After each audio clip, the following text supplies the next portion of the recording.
Exercise 2.3 question number 1 में हमसे कहा गया है which of the following relations are function, कि कौन से वाले रिलेशन इसमें फंक्शंस हैं। गिव रीजन बताना है। If it is a function, अगर ये फंक्शन है, determine its domain and range, और उसके डोमेन और रेंज के बारे में बताना है। तो मैंने आपको बताया था कि जो स्पेशल टाइप के रिलेशन होते हैं वही फंक्शन होता है। किसी भी रिलेशन को फंक्शन होने के लिए क्या शर्तें थी कि देखिए, अगर कोई हमारा सेट ए है और इधर कोई सेट बी है, अगर इधर कोई हमारे एलिमेंट्स 1 2 3 है, इधर 5 6 7 है, तो इधर के पहले वाले सेट के सभी एलिमेंट्स की कुछ ना कुछ इमेज जरूर बननी चाहिए। One and only one image he possible है। जैसे यहाँ पर देखिए, 1 की इमेज बन रही है 5, 2 की इमेज बन रही है 5, 3 की इमेज कितनी बन रही है 7 बन रही है। तो ये एक क्या हो जाएगा, फंक्शन हो जाएगा।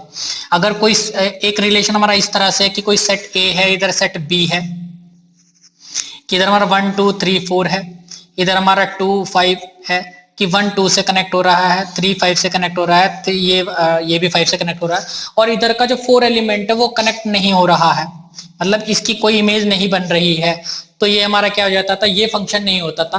फंक्शन होने के लिए इधर के सभी एलिमेंट्स को कनेक्ट होना जरूरी था, मतलब सभी की इमेज बनना जरूरी होता है।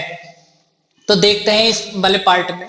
देखिए, हमसे कहा गया क्या ये फंक्शन है, तो मैंने बताया था कि हर एक एलिमेंट्स की यूनिक इमेज बननी चाहिए। तो आप देखिए, हमें सिर्फ जब फंक्शन को देखना होता है ना कि फंक्शन होने के लिए, तो हमें पहला एलिमेंट चेक करना होता है कि वो रिपीट तो नहीं कर रहा। जैसे 2 5 8 11 14 17, इसमें से कोई सा भी एलिमेंट रिपीट नहीं कर रहा है। तो इसका मतलब क्या है कि हर एक एलिमेंट की जो इमेज बन रही है वन, जैसे 2 की इमेज कितनी बन रही है 1, 5 की इमेज 1, 8 की इमेज 1, तो 2 देखिए हर एक एलिमेंट्स की इमेज बन रही है, ठीक है ना। अगर मैं इसे डायग्राम से दिखाना चाहूं तो मैं इसे इस तरह से दिखा सकता हूं कि ये कोई सेट पहला वाला ए है, ये सेट बी है, तो पहले वाले एलिमेंट्स जो होते हैं वो पहले वाले सेट से बिलोंग करते हैं। 2 5 8, तो ये 2 5 8 11 14 17, और इस वाले सेट में एलिमेंट 1, तो ये 2 1 से कनेक्ट हो रहा है, 5 भी 1 से, 8 भी 1 से, ये भी और ये भी। तो आप देखिए इधर के सभी एलिमेंट्स जो है यूनिक इमेज बन रही है। और ये ऐसा नहीं है कि एक एलिमेंट इधर के 2 एलिमेंट से कनेक्ट हो रहा हो। तो दिस इज ए फंक्शन। हम लिखेंगे एवरी एलिमेंट, रीजन भी देना है तो लिखेंगे एवरी एलिमेंट ऑफ इट्स, जो पहला वाला सेट होता है वो हमारा क्या कहलाता है, डोमेन कहलाता। Domain has one and only one image in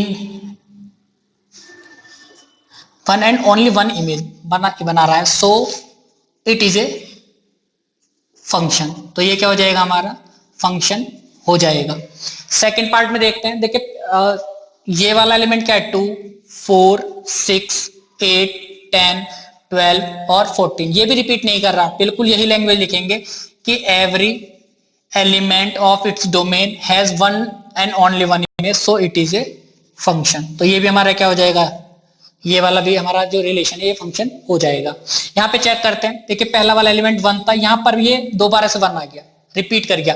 अगर मैं इसका डायग्राम बनाऊंगा तो देखिए ये सेट ए, ये सेट बी, तो पहले वाले सेट में कौन कौन सा एलिमेंट है, 1 1 2, इसका मतलब 1 और 2 है।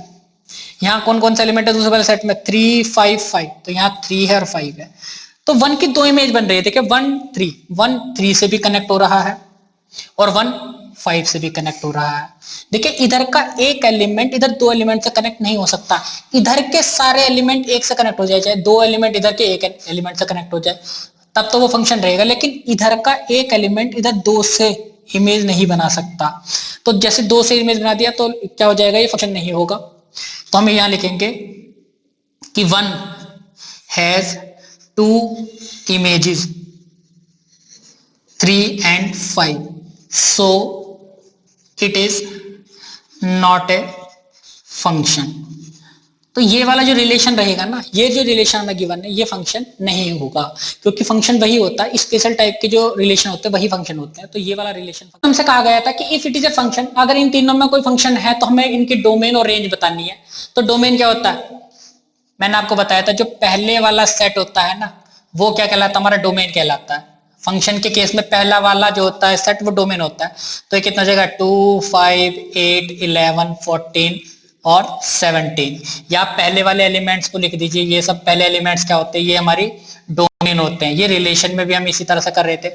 और जो सेकंड वाला सेट होता है रेंज, जो ऑर्डर पेयर का सेकंड वाला एलिमेंट होता है 1 1 1, तो वो क्या होता है हमारा रेंज बन जाता है। इसके बाद देखते हैं सेकंड वाले पार्ट, इसके डोमेन देख लेते हैं। तो डोमेन क्या हो जाएगा, देखिए पहले वाला जो एलिमेंट्स है 2 4 6 8 10 12 14, 2 4 6 8 10 12 और 14, ये हमारा क्या हो जाएगा, डोमेन हो जाएगा। इसके बाद हमें रेंज बतानी है, तो रेंज क्या हो जाएगी हमारी, सेकंड वाला एलिमेंट 1 2 3 4 5 6 7, ये हमारा क्या हो जाएगा, रेंज हो जाएगा। ये हमारा फंक्शन नहीं है तो इसमें हम रेंज डोमेन नहीं बता सकते। ये एक हमारा रिलेशन है, ये रिलेशन है हमारा, ये फंक्शन नहीं है। लेकिन रिलेशन में भी हमसे डोमेन अगर पूछा जाता तो पहला वाला सेट 1 और 2 क्या हो जाती है, इसका डोमेन हो जाता। रेंज क्या हो जाती है इसकी, रेंज हो जाती है इसकी 3 और 5, ठीक है ना। लेकिन इसमें ये हमसे फंक्शन है। क्वेश्चन नंबर 2 में हमसे कहा गया find the domain and range of the following real function. देखिए ये हमें कुछ रियल फंक्शन दिए गए हैं दो, और पहले मैं बता देता हूं कि मैंने इंट्रो में आपको बताया था कि जो रियल फंक्शंस होते हैं ना हमारे रियल फंक्शन, तो उनकी डोमेन और रेंज दोनों ही रियल नंबर होगी या और उसकी सबसेट हो सकती है। जैसे कोई अगर फंक्शन इस तरह से डिफाइन किया गया है तो वो इस तरह से होगा कि डोमेन टू रेंज, कि पहला वाला सेट क्या होता है, डोमेन होता है, दूसरा वाला सेट क्या होता है, रेंज होता है। तो डोमेन क्या रहेगा, रियल नंबर, रियल फंक्शन के केस में या तो वो रियल नंबर रहेगा उसका डोमेन, और या फिर उसका क्या रहेगा, सबसेट रहेगा। ठीक, रेंज भी क्या हो सकती है, या तो रियल नंबर होगी या फिर उसका क्या होगी, सबसेट होगी, रियल नंबर का सबसेट होगी। ठीक है, तो देखते हैं फंक्शन हमसे कहा गया है f x equal to minus का मॉडुलस एक्स। तो देखिए एक चार्ट बनाते हैं इस तरह से, इससे हमें पूरा क्लियर समझ में आ जाएगा। देखिए ये वाली जो x होता है कि मैं x की जगह क्या क्या वैल्यू पुट कर सकता हूं, वो हमारा क्या होता है, डोमेन होता है। और ये वाला जो होता फंक्शन कि इसका जो आंसर आएगा वो हमारी क्या होती थी, रेंज होती थी। अच्छा, वो जो आंसर आना चाहिए और जो हम वैल्यू पुट करने वाले हैं वो रियल ही होनी चाहिए। क्यों, क्योंकि हमारी रेंज क्या रहती है, रियल नंबर रहती है। अब देखिए x की जगह मैं क्या पुट कर सकता हूं, कुछ भी पुट कीजिए आप। पहले मैंने 1 पुट किया तो क्या हो जाएगा, ये देखिए ये मोड 1 का आंसर कितना आ जाएगा 1, लेकिन बाहर माइनस की वजह से क्या आंसर हो जाएगा, -1। तो ये रियल नंबर है, हाँ है। अगर मैं इसकी जगह 2 पुट करूंगा तो कितना हो जाएगा हमारा आंसर, -2 हो जाएगा। ये एक रियल नंबर है। आप कितनी भी पॉजिटिव वैल्यू रख लीजिए, सबका आंसर इनफाइनाइट तक रखेंगे तो इनफाइनाइट तक ही आ जाएगा। अगर मैं इसकी जगह 0 रखता हूं, पहले 0 रख दिया, तब इसका आंसर कितना आ जाएगा, 0, क्योंकि 0 से पहले माइनस और प्लस नहीं लगाते हैं। अगर मैंने यहाँ -1 रख दिया तब इसका आंसर कितना आ जाएगा, देखिए मॉड जो होगा ना वो प्लस का 1 बाहर देगा, लेकिन माइनस बाहर की वजह से -1 ही इसका आंसर आ जाएगा। तो आप देख रहे हैं कि यहां पर हम कुछ भी वैल्यू पुट कर दें इधर की तरफ, तो हम कुछ भी वैल्यू पुट कर सकते हैं, एनीथिंग। तो सारा रियल नंबर का सेट हम पुट कर सकते हैं। तो ये हमारा क्या हो जाएगा, डोमेन हो जाएगा, कि domain equal to capital R, R means real number, कुछ भी पुट कर सकते हैं हम। ठीक है, और ये जो आंसर आते हैं ये हमारा क्या हो जाता है, सेट रेंज हो जाती है। तो आप इसमें एक बात नोटिस कीजिए कि अगर मैं पॉजिटिव नंबर पुट कर रहा हूं तब भी हमारा आंसर निगेटिव आ रहा है, 0 पुट करने पे 0 आ रहा है, और माइनस अगर मैं पुट कर देता हूं तब भी हमारे नंबर क्या आ रहा है, माइनस का आ रहा है। अगर देखिए मैं यहां तक माइनस के इनफाइनाइट तक भी पुट करूंगा या इधर ऊपर प्लस का इनफाइनाइट भी पुट करूंगा तो इधर क्या आंसर आएगा, माइनस का इनफाइनाइट आएगा, इधर भी हमारा क्या आएगा, माइनस का इनफाइनाइट आएगा। तो रेंज हमारी क्या रहेगी, देखिए माइनस का इनफाइनाइट से, और सबसे बड़ी वैल्यू क्या हो सकती है इसकी, 0 हो सकती है। देखिए 0 इंक्लूड रहेगा क्योंकि 0 भी आंसर में आ रहा है। और इनफाइनाइट से पहले हम हमेशा ओपन इंटरवल लगाते हैं। अगर कभी भी इनफाइनाइट आएगा ना तो हम हमेशा ओपन इंटरवल लगाते हैं। जैसे इधर माइनस इनफाइनाइट लिखा गया तो हमेशा हम ओपन इंटरवल ही लगाएंगे, क्लोज नहीं लगाते, ये गलत तरीका होता है। ठीक है, कभी भी हम क्लोज ब्रैकेट नहीं लगाते हैं इनफाइनाइट के बाद या इनफाइनाइट से पहले। ठीक है ना, तो ये हमारी क्या हो गया, डोमेन हो गया रियल नंबर, रेंज हमारी क्या हो गई, माइनस इनफाइनाइट से और 0 तक हो जाएगी। ठीक है, ये भी हमें एक रियल फंक्शन गिवन है। इसका मतलब ये है कि भैया इसका डोमेन भी क्या रहेगा, रियल नंबर, की हम x जो पुट कर सकते हैं वो रियल नंबर पुट कर सकते हैं कुछ भी, और इसका जो आंसर आना चाहिए ये वाला, ये आंसर भी क्या आना चाहिए, हमारे एक रियल नंबर ही आना चाहिए। तो चार्ट बनाकर ही सॉल्व करते हैं इसे भी। इस तरह से मैंने एक टेबल बना ली और इसमें मैंने यहाँ x पुट कर दिया कि x में क्या क्या नंबर पुट कर सकता हूँ और ये रियल आएगा या नहीं आएगा। और जो हमारा फंक्शन है वो हमारा है 9 माइनस का एक्स स्क्वायर। तो आप देखिए सबसे पहले मैं यहाँ पर 4 पुट कर रहा हूँ x की जगह, तो अंडर रूट 9 माइनस एक्स की जगह मैंने 4 पुट कर दिया, तो 4 का स्क्वायर कितना हो जाएगा 16, तो ये बचा हमारा माइनस का 7। क्या ये एक रियल नंबर है? ये रियल नंबर नहीं है, ये इमेजिनरी नंबर है। जबकि आंसर हमारा क्या आना चाहिए था, आंसर में हमारा रियल नंबर ही आना चाहिए, क्योंकि रेंज हमारी क्या होती है, रियल नंबर होती है। रियल फंक्शन कहा गया तो आंसर हमारा रियल नंबर ही आ सकता है, तो ये नहीं हो सकता। अब मैं 3 पुट कर रहा हूं, ठीक है, तो 3 पुट करते क्या हो जाएगा 9 ऐसे रहा, 3 का स्क्वायर कितना हो जाएगा 9, तो हमारा आंसर कितना आ जाएगा 0 आ जाएगा। क्या ये रियल नंबर है? हाँ है। इसका मतलब ये कि ये आंसर हो सकता है। अगर मैं यहाँ पर 2 पुट करूंगा तब आंसर हमारा कितना हो जाएगा 9 minus 4 equal to under root 5, तो ये रियल नंबर है, हाँ है। ठीक है, इस तरह से मैं 1 भी पुट कर सकता हूं तब भी हमारा रियल नंबर आएगा। 0 पुट करूंगा, देखिए 0 पुट करते कितना हो जाएगा हमारा आंसर 9 माइनस 0 कितना हो जाएगा अंडर रूट 9 और इक्वल टू 3, ये 3 हो जाएगा, ये रियल नंबर है, हाँ है। इसी तरह से मैं क्या पुट करूंगा, देखिए -1 भी पुट कर सकता हूं। अगर मैं -1 पुट करूं, -2 पुट करूं, -1 पुट कर लेते हैं एक बार, माइनस वाली नंबर भी, तो 9 माइनस यहाँ -1 का स्क्वायर हो जाएगा, -1 का स्क्वायर कितना हो जाएगा प्लस का 1, फिर दोबारा से कितना जाएगा ये अंडर रूट 8। क्या ये हमारी रियल नंबर है? हाँ है। ठीक है, अगर मैं यहाँ पर -3 पुट करूंगा तब भी हमारा नंबर क्या आ जाएगा 9 माइनस 3 का स्क्वायर प्लस का 9 कितना हो जाएगा 0, रियल नंबर है। लेकिन जैसे मैं -4 पुट करूंगा फिर दोबारा से आप देखिए 9 माइनस 16 माइनस का 7 अंडर रूट के अंदर, तो क्या ये रियल नंबर है? नहीं है। तो आप क्लियरली देख सकते हैं कि हमारी जो रेंज बनेगी ना सिर्फ इतनी ही बन सकती है, मतलब ये हमारा जो आंसर आ रहा है वो सिर्फ इतना ही पॉसिबल है। अगर मैं 5 पुट करूंगा, इधर -5 पुट करूंगा तो कुछ भी नहीं आ सकता। अच्छा, मैं x की जगह कितनी वैल्यू पुट कर सकता हूँ? सिर्फ इतनी वैल्यू पुट कर सकता हूँ।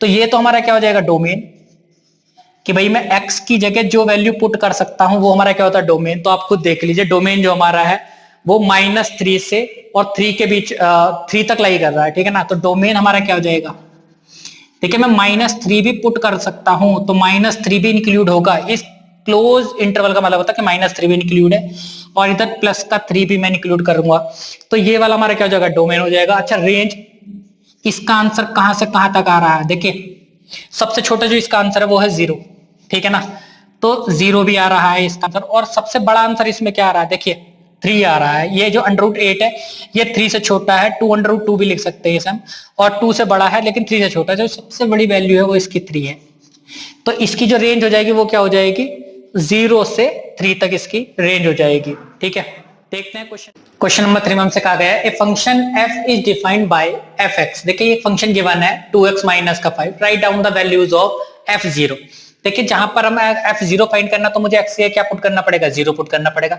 f7 पुट फाइंड करना है तो x के क्या पुट कर दीजिए f7 पुट कर दीजिए। तो सबसे पहले 0 फाइंड कर रहे हैं f0, तो देखिए जहां पर x है वहां क्या पुट कर दिया 0, तो 2 मल्टीप्लाई 0 माइनस 5, तो आंसर कितना आ जाएगा हमारा माइनस का 5 आ जाएगा। ठीक है ना, ये पार्ट हो जाएगा हमारा 0। अब मुझे फाइंड करना है f7, तो x की जगह मुझे क्या पुट करना है 7, तो 2 मल्टीप्लाई 7 माइनस का 5, तो कितना हो जाएगा 14 माइनस 5 इक्वल्स टू 9।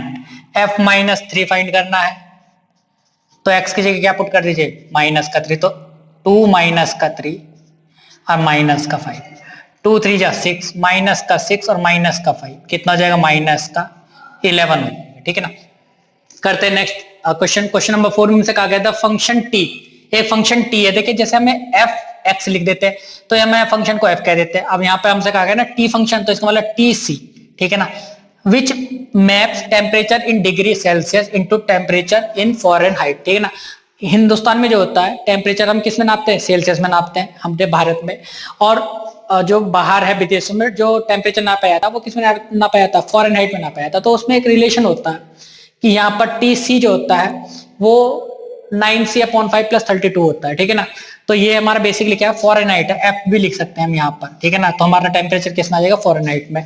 तो हमें T0 की वैल्यू निकालनी है। इसका मतलब ये है कि यहाँ पर अगर देखिए 0 है तो C की जगह मुझे क्या पुट करना है 0 पुट करना। तो मैं फाइंड करता हूँ पहले T0, तो यहाँ पर जहां C है वहां मुझे 0 पुट कर देना। तो 9C था तो 9 मल्टीप्लाई 0/5 प्लस का 32, आंसर कितना आ जाएगा 32। अब सेकंड पार्ट में हमसे कहा गया है T28, तो जहां पर भी C लिखा हुआ है वहां हम क्या पुट कर देंगे 28, तो 9 मल्टीप्लाई 28 और अपॉन में कितना 5 प्लस 32। ठीक, एलसीएम ले लेंगे, इसमें 5 आ जाएगा। 9 की मल्टीप्लाई 28 से करते, 9 8 72, 7 कैरी, 9 2 18 और 7 2 25 प्लस 5 की मल्टीप्लाई हो जाएगी 160, 2 1 4 अपॉन 5। तो ये हमारा क्या आ जाएगा, ये डिग्री फॉरेनहाइट आ रहा है बेसिकली, ये फॉरेनहाइट में आ रहा है हमारा आंसर। ठीक है ना, तो ये हो जाएगा।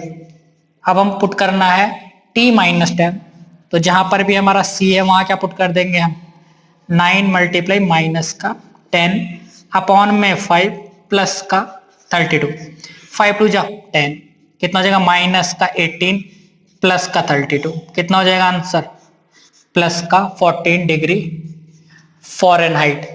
ठीक, ये T माइनस के 10 मैंने 2 बार लिख दिया है। हमारा जो फोर्थ पार्ट था, सॉरी यही हमारा फोर्थ पार्ट था, ये जो है आगे ये फिफ्थ वाला पार्ट नहीं था, फोर्थ पार्ट हमारा ये है वैल्यू ऑफ C। हमें वैल्यू ऑफ C फाइंड करना, व्हेन TC इक्वल टू 212, मुझे इस TC की जगह क्या रखना है 212 रखना। देखिए इस रिलेशन में ये TC है हमारा, इसकी जगह हमें क्या रखना है 212 रख दीजिए, और C की वैल्यू आ जाएगी 9C अपॉन 5 प्लस का 32। ये जो प्लस का जो 32 है इधर आगे किसका हो जाएगा माइनस का हो जाएगा, 9C अपॉन 5 माइनस कर दीजिए। देखिए 2 में से 2 गए 0, इधर बचा 8 1 180 हो जाएगा 9C अपॉन 5। देखिए 5 क्रॉस मल्टीप्लाई में ऊपर चला गया और 9 यहाँ आ गया। C कितना हो जाएगा ये C equal to 100 degree centigrade. तो ये वैल्यूज हमारी। क्वेश्चन नंबर 5 में हमसे कहा गया find the range of each of the following function. देखिए 3 फंक्शन हमें गिवन है और हमें रेंज बतानी है। ठीक है, अगर कोई फंक्शन हमारा लिखा हुआ होता तो वो इस तरह से लिखा होता फंक्शन, पहले हमारा क्या होता सेट डोमेन का होता है, और इधर कौन सा होता कोडोमेन। तो कोडोमेन की वो वैल्यू जो इमेज बन रही होंगी वो हमारी क्या होती है रेंज, की कौन कौन से आंसर हमारे आ सकते हैं। तो देखिए डोमेन तो हमें यहाँ पर गिवन है कि जो जैसे ये x की वैल्यू दे रखी है कि हम x की वैल्यू क्या क्या पुट कर सकते हैं, तो वो हमारा क्या होता है डोमेन होता है। तो पहले वाले पार्ट में हमसे कहा गया कि x जो रहेगी वो रियल नंबर रहेगी और x 0 से बड़ा रहेगा, मतलब हमारी पॉजिटिव रियल नंबर हमारा डोमेन है। तो उसका आंसर क्या क्या आ सकता है, देखिए टेबल बना लेते हैं। तो सबसे पहले हमने क्या लिख दिया यहाँ x, और ये हमारा फंक्शन हो गया 2 माइनस का 3x, और देखिए रियल फंक्शन है तो हमारा रियल नंबर ही आंसर आना चाहिए। तो देखिए मैं 0 पुट कर सकता हूँ, मतलब 0 से बड़ी वैल्यू पुट करनी है मुझे। तो रियल नंबर है तो 0 से बड़ी जो रियल नंबर होगी वो क्या होगी 0 पॉइंट समथिंग कुछ भी हो सकता है। तो मैं बेसिकली 0 पुट कर रहा हूँ इस नंबर में। ठीक है ना, जैसे ही मैं यहाँ पर 0 पुट करूंगा तो कितना हो जाएगा 2 माइनस 3 मल्टीप्लाई 0 कितना हो जाएगा 0, तो 2 आ जाएगी। रियल नंबर है, हाँ है। 0 से बड़ी भी देखिए कुछ भी पुट कर सकते हैं, 0.5 भी पुट कर सकते हैं, तब हमारा आंसर कितना आ जाएगा 2 माइनस 3 की मल्टीप्लाई किससे करनी है 0.5 से, कितना आ जाएगा 1.5, तो हमारा आंसर आ जाएगा 0.5। ये रियल नंबर है, हाँ है। ठीक है ना, और उसके बाद हमें क्या पुट करना है 1 पुट कर रहे हैं, तो 2 माइनस 3 कितना आ जाएगा आंसर माइनस का 1। 2 पुट करूंगा तो कितना आ जाएगा 2 माइनस 6 माइनस का 4। 3 पुट करते ही कितना हो जाएगा 2 माइनस 3 मल्टीप्लाई 3 कितना हो जाएगा 9 माइनस का 7। तो आप देखिए जितनी बड़ी मैं वैल्यू पुट करता जाऊंगा, 4 पुट करते ही कितना आ जाएगा 4 3 12 माइनस का 10, तो उतनी ही हमारी निगेटिव में नंबर बढ़ती चली जा रही है। ठीक है, और हम नंबर जो पुट करेंगे वो x जो है 0 से बड़ी ही पुट कर सकते हैं, इससे छोटी 0 से कोई भी पुट नहीं करेंगे। तो हमारे आंसर देखिए ये हमारी क्या होती है, ये आंसर कहाँ क्या आ सकता है वो हमारा रेंज बताती है। ठीक है ना, वो रेंज होती है। तो देखिए जो सबसे बड़ी वैल्यू है वो हमारी 2 है और वो 0 पर है, क्योंकि 0 इंक्लूड नहीं हो रहा है, इसका मतलब 2 भी इंक्लूड नहीं होगा, लेकिन मैक्सिमम वैल्यू क्या रह सकती है हमारी 2 रह सकती है। और यहाँ पर आप देखिए अगर मैं जितनी बड़ी वैल्यू पुट करूंगा तो माइनस इनफाइनाइट आता जाएगा, तो इसकी जो रेंज रहेगी ना वो माइनस के इनफाइनाइट से 2 तक रहेगी। देखिए 2 भी इंक्लूड नहीं होगा, वो इसलिए क्योंकि 0 इंक्लूड नहीं है, क्योंकि 0 से बड़ी हमें रियल नंबर पुट करनी थी। ठीक है ना, तो माइनस इनफाइनाइट से 2 तक इसकी क्या हो सकती है रेंज हो सकती है। डोमेन हमें यहाँ पर ये गिवन था, ये हमारा क्या था डोमेन था, तो डोमेन तो हमसे पूछा नहीं, रेंज पूछी है। ठीक है ना, इसके बाद देखते हैं फंक्शन हमारा एक है f x equal to x square plus 2 और हमारे रियल नंबर, सभी रियल नंबर माइनस वाले भी पुट कर सकते हैं और प्लस वाले भी पुट कर सकते हैं, जीरो भी पुट कर सकते हैं। टेबल बना लेते हैं। देखिए आंसर हमारा क्या क्या पॉसिबल है। पहले वाले कॉलम में हमने लिख दिया x, यहां पर हमने फंक्शन उतार दिया और वो आंसर रियल आ रहा है या नहीं, ठीक है ना। तो x की वैल्यू देख के कुछ भी, पहले मैं सबसे पहले जीरो पुट कर रहा हूँ, जीरो पुट करते हमारा कितना आएगा आंसर 2 आ जाएगा। अब मैं इसमें 1 पुट कर रहा हूँ, पुट तो हमें पॉइंट वाली वैल्यूज भी करनी है क्योंकि रियल नंबर में सब आता है, लेकिन मैं काउंटिंग नंबर पुट कर रहा हूँ। 1 पुट करा तो 1 का स्क्वायर प्लस 2 कितना हो जाएगा 3 हो जाएगा। 2 पुट करा तो 2 का स्क्वायर कितना हो जाएगा 4 प्लस 2 6। 3 पुट करते कितना हो जाएगा, देखिए नंबर बढ़ती जा रही है हमारी, ठीक है ना।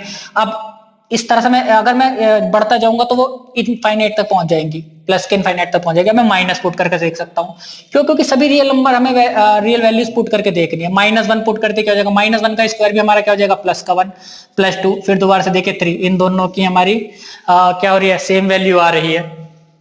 ठीक, मैं अगर 2 पुट कर दूंगा यहाँ पर तो कितना हो जाएगा, -2 का स्क्वायर कितना हो जाएगा 4 प्लस 2 6। तो अब देखिए हमारी जो आंसर है वो क्या आ सकता है, अगर मैं -3 पुट करूंगा फिर दोबारा से देखना 11 आ जाएगा, तो फिर दोबारा से वो इनफाइनाइट तक पहुंच जाएगा, ठीक है। तो ये तो हमारा डोमेन होता है कि मैं x की जगह क्या क्या वैल्यू पुट कर सकता हूं, तो ये तो हमारा डोमेन होता है, ठीक है ना। ये हमारा आंसर क्या क्या पॉसिबल है वो हमारा क्या होता है, रेंज होता है। तो आप देखिए रेंज हमारी क्या हो सकती है, रेंज हमारी 2 भी हो सकती है, सबसे छोटी तो 2 है, 2 है सबसे छोटी, फिर उससे बड़ी हमारी 3 भी हो सकती है, 6 11 और कहां तक जा रही है, इनफाइनाइट तक जा रही है। तो ये हमारा क्या हो जाएगा, ये हमारी रेंज हो जाएगी। सबसे छोटी वैल्यू 2 है, उससे बड़ी हमारी कुछ भी हो सकती है, इनफाइनाइट तक जा रही है। इनफाइनाइट के आगे हम हमेशा ओपन इंटरवल यूज करते हैं, ठीक है। थर्ड पार्ट में देखते हैं, एक फंक्शन हमारा f x equal to x, x is a real number. तो देखिए टेबल बना लेते हैं इस तरह से। पहला कॉलम किसका बन गया, एक्स, फंक्शन भी हमारा एफ एक्स ही है, f x equal to x है, ठीक है। और यहाँ पर ये रियल नंबर है। देखिए मैं अगर 0 पुट करूंगा तो आंसर कितना आ जाएगा 0, 1 पुट करूंगा 1, 2 पुट करूंगा 2, 3 पुट करूंगा 3, -1 पुट करते -1 क्योंकि हमारा फंक्शन ही एक्स है, -2 पुट करते -2 हो जाएगा। इस तरह से आप देखिए, तो मैं यहाँ पर अगर कुछ भी वैल्यू पुट कर सकता हूँ तो डोमेन हमारा क्या हो सकता है, रियल नंबर का सेट है। तो आंसर भी बिल्कुल सेम वही आ रहा है, तो रेंज भी हमारी क्या हो जाएगी, इसकी रियल नंबर का सेट हो जाएगी। करते हैं मिसलिनियस एक्सरसाइज।